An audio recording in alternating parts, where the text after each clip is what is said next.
Santai, Assalamualaikum santai. warahmatullahi wabarakatuh. Perkenalkan, nama saya Dayan Nasim Hadad dengan NIM 123170097 selaku moderator dan juga dari kelompok 11 RB. Sebelum lebih lanjut, saya perkenalkan teman saya terlebih dahulu. Ada Amar Fahri dengan NIM akhir 049 dan Raja Miwanda dengan NIM akhir 040. Saya lanjut ke presentasinya dengan judul analisis pengaruh tingkat vaksinasi terhadap kasus COVID-19 di Jepang menggunakan metode Chi-square dan ANOVA. Berikut nama anggota seperti yang sudah saya jelaskan tadi. Berikut ini merupakan latar belakang dari proyek. Mengapa proyek ini perlu dilakukan? Karena pandemi COVID-19 sendiri memberikan dampak besar pada sektor kesehatan, ekonomi, pendidikan, dan sosial, dan di Jepang mengalami fluktuasi jumlah kasus COVID-19 sepanjang 2021. Perubahan jumlah kasus dipengaruhi oleh berbagai faktor seperti tingkat vaksinasi masyarakat. Program vaksinasi ini juga dilaksanakan untuk menekan risiko infeksi berat, rawat inap, serta kematian. Perlu juga dilakukan evaluasi apakah peningkatan cakupan vaksinasi ini berkaitan dengan perubahan jumlah kasus COVID-19. Statistika digunakan untuk mengubah data observasi menjadi kesimpulan yang objektif. Data vaksinasi dan kasus COVID-19 dikelompokkan menjadi kategori rendah, sedang, dan tinggi. Uji Chi-square digunakan untuk menganalisis hubungan antara kategori tingkat vaksinasi dan kategori kasus COVID-19. Dan ANOVA satu arah digunakan untuk menguji perbedaan rata-rata jumlah kasus pada kelompok vaksinasi yang berbeda. Kedua metode digunakan untuk memberikan gambaran hubungan dan perbedaan kasus COVID-19 berdasarkan tingkat vaksinasi versi superringkas. Rumusan yang kami bawakan untuk masalahnya, adapun rumusan masalah dari dilakukannya penelitian ini adalah sebagai berikut. Apakah terdapat hubungan antara tingkat vaksinasi dan kategori jumlah kasus COVID-19 di Jepang? Lalu, apakah terdapat perbedaan rata-rata jumlah kasus COVID-19 pada kelompok tingkat vaksinasi yang berbeda? Lalu terakhir, bagaimana hasil analisis statistik terhadap data sekunder yang telah dikelompokkan untuk menjawab kedua permasalahan tersebut? Berikut merupakan tujuan dari penelitian yang kami ambil. Seperti yang pertama, mengetahui hubungan tingkat vaksinasi dengan kategori jumlah COVID-19 di Jepang menggunakan uji Chi-square. Lalu yang kedua, mengetahui perbedaan rata-rata jumlah kasus COVID-19 berdasarkan kelompok tingkat vaksinasi menggunakan ANOVA satu arah. Lalu menjelaskan penerapan metode statistika dalam analisis data kesehatan masyarakat. Lalu berikut ini adalah manfaat dari penelitian yang kami ambil. Adapun tujuan penelitian dari dilakukannya penelitian ini adalah pertama memberikan gambaran perubahan kasus COVID-19 pada kelompok tingkat vaksinasi yang berbeda. Lalu menjadi bahan diskusi mengenai pentingnya pengambilan keputusan dan kebijakan berbasis data.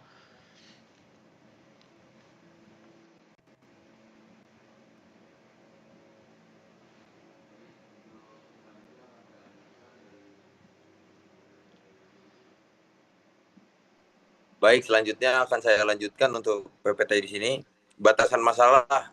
Adapun batasan masalah penelitian dilakukan penelitian ini sebagai berikut. Menggunakan data sekunder bulanan Jepang tahun 2021, variabel yang dianalisis yaitu pertama A, persentase penduduk yang telah divaksinasi lengkap, B, jumlah kasus COVID-19 bulanan per 100.000 penduduk. 3, data dikelompokkan menjadi 3 kategori rendah, sedang, dan tinggi untuk kebutuhan analisis Chi-square dan ANOVA. 4, analisis hanya berfokus pada hubungan dan perbedaan berdasarkan tingkat vaksinasi. 5, faktor lain seperti varian virus, tingkat testing, pembatasan mobilitas, musim, dan kepatuhan masyarakat tidak dianalisis dalam penelitian ini.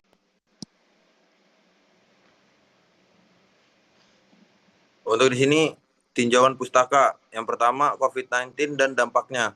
COVID-19 merupakan penyakit infeksi yang disebabkan oleh virus SARS-CoV-2. Pandemi berdampak pada sektor kesehatan, ekonomi, pendidikan, dan sosial. Pengendalian pandemi dilakukan melalui intervensi farmasi dan non-farmasi. Yang kedua, program vaksinasi COVID-19 di Jepang. Vaksinasi dilakukan secara bertahap dengan prioritas kelompok berisiko tinggi. Tujuan dari vaksinasi adalah mengurangi risiko penyakit berat dan kematian akibat COVID-19. Yang ketiga, tingkat vaksinasi digunakan sebagai indikator dalam analisis penelitian. Yang ketiga, statistik inferensial digunakan untuk menarik kesimpulan berdasarkan data observasi. Metode yang digunakan dalam penelitian adalah uji chi-square dan ANOVA.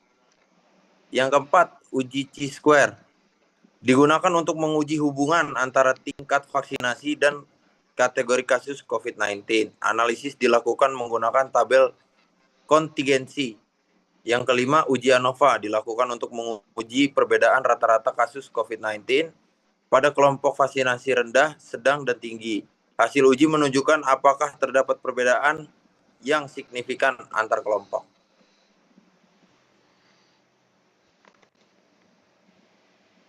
Selanjutnya di sini ada metodologi penelitian. Yang pertama itu ada identifikasi masalah penelitian, yang kedua pengumpulan data sekunder, yang ketiga pengelompokan vaksinasi dan kasus. Yang keempat ada statistik deskriptif. Yang kelima ada uji chi-square dan ANOVA. Yang keenam ada interpretasi, kesimpulan, dan saran. Lanjut di sini ada statistika deskriptif.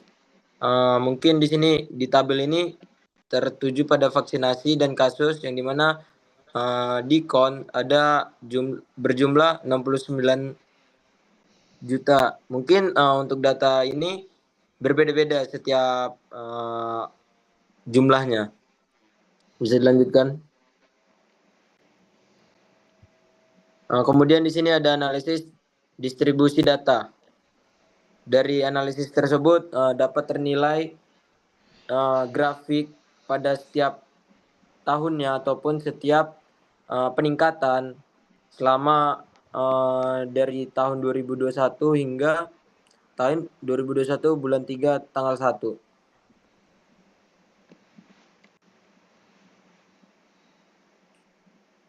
Di sini ada analisis distribusi data yang bisa kita lihat sendiri, tidak jauh beda dengan grafik yang sebelumnya. Namun di sini data yang sudah diberikan dan hasil yang sudah kita dapatkan untuk per tiap tahunnya.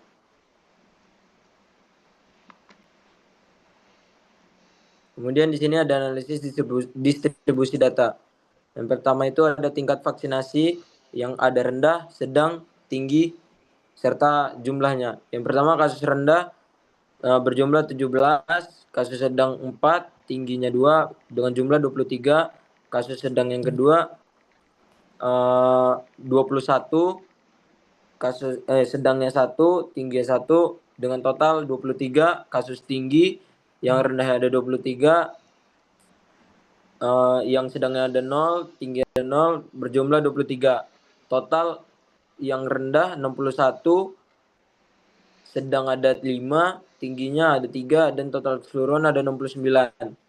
Tabel kontingensi ini menunjukkan distribusi kasus COVID-19 berdasarkan tingkat vaksinasi. Mayoritas data berada pada kelompok vaksinasi rendah 60 observasi, sedangkan kelompok vaksinasi sedang dan tinggi masing-masing hanya terdiri dari 5 dan 3 observasi. Kondisi ini menunjukkan bahwa periode penelitian masih berada pada tahap awal pelaksanaan vaksinasi COVID-19 di Jepang sehingga cakupan vaksinasi belum merata. Selanjutnya ada analisis distribusi data berdasarkan kasus berdasarkan kelompok vaksinasi. Bisa dilihat dari 3 kategori tadi, ada di rendah, sedang, dan tinggi. Berikut merupakan datanya. Selanjutnya ada dengan metode chi-square yang diambil dengan data statistik dan nilainya dengan cara chi-square hitung dengan nilai 8,118 dengan derajat bebas, 4 dengan p-value-nya 0,087. Keputusan sebagai berikut. Lalu dengan ada interpretasi tidak dapat hubungan yang signifikan antara tingkat vaksinasi dan kasus COVID-19 di Jepang dari periode Januari sampai dengan bulan Maret pada tahun 2021. Selanjutnya ada ANOVA salah satu metodenya juga dengan statistik F hitung dengan nilai 4,537, lalu ada p value-nya ada 0,014, lalu hasil keputusan sebagai berikut. Lalu dengan interpretasi, terdapat perbedaan rata-rata jumlah kasus COVID-19 yang signifikan pada kelompok tingkat vaksinasi yang berbeda. Jadi kesimpulan yang bisa didapatkan, yang pertama, uji chi-square menghasilkan p-value senilai 0,087 atau lebih besar dari 0,05, sehingga tidak ditemukan hubungan yang signifikan antara kategori tingkat vaksinasi dan kategori kasus COVID-19. Poin kedua, uji ANOVA menghasilkan p-value sebesar 0,014 atau bisa disebut lebih kecil dari 0,05, sehingga terdapat perbedaan rata-rata jumlah kasus COVID-19 pada kelompok tingkat vaksinasi yang berbeda. Hasil penelitian menunjukkan bahwa tingkat vaksinasi memiliki indikasi pengaruh terhadap jumlah kasus COVID-19. Namun, hubungan kategorikal yang diuji melalui chi-square belum menunjukkan signifikansi statistik.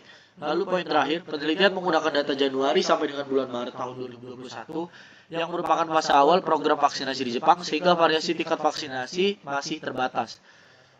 Sekian presentasi dari kami.